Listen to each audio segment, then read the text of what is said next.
L'avis du Bénin sera désormais prise en compte quand on parlera des sujets pétroliers. En effet, le projet de construction et d'exploitation du pipeline Export Niger-Bénin, présenté ce jeudi 5 septembre 2019 par le ministre de l'Eau et des Mines, Samou Seydou Adambi, vient à point nommé pour révéler les capacités du Bénin à transporter le pétrole brut du Niger via son sous-sol. Avec une longueur de 2085 km, ce pipeline qui va quitter la ville nigérienne d'Agadem pour Sémé est le plus long de l'Afrique. Plusieurs raisons justifient le choix du Bénin en tant que passage obligatoire de ce pétrole brut. Pourquoi le Bénin spécifiquement?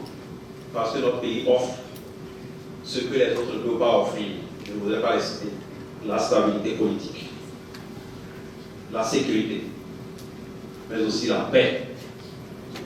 Notre pays a tous ces éléments. Ce sont des avantages comparatifs qui n'est pas donné à tous les pays. Le dit projet va traverser les départements de la Liborie, du Borgou, des collines du plateau et de l'Ouémé. Il n'aura aucune conséquence sur l'environnement et les activités des paysans, a rassuré le ministre. Ce qui va engendrer des retombées sur plusieurs plans pour le Bénin. C'est un investissement privé direct d'environ 600 milliards de francs. Parce que un investissement de cette taille, forcément, les gens vont chercher à savoir où se trouve le Bénin.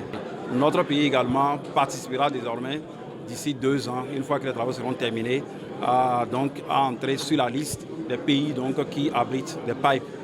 Et premièrement, sur le plan social, nous l'avions dit, c'est environ 500 emplois permanents à partir du début de l'exploitation de ce pipe. C'est 3 000 emplois pendant les 2 années de construction. Le passage de cette quantité de pétrole par notre pays entraîne forcément des droits que nous allons engranger à travers la douane. Aussi, ce sont des activités commerciales, que ce soit la société mère, WAPCO Bénin, ou soit les sociétés qu'on appelle les sous-traitants, forcément auront des impôts à payer. Et tout ça, la réunie, va améliorer de façon significative la mobilisation des ressources pour notre pays. Les travaux de construction du pipeline vont démarrer à la fin de cette année 2019 et vont prendre fin, puis mise en service début 2022.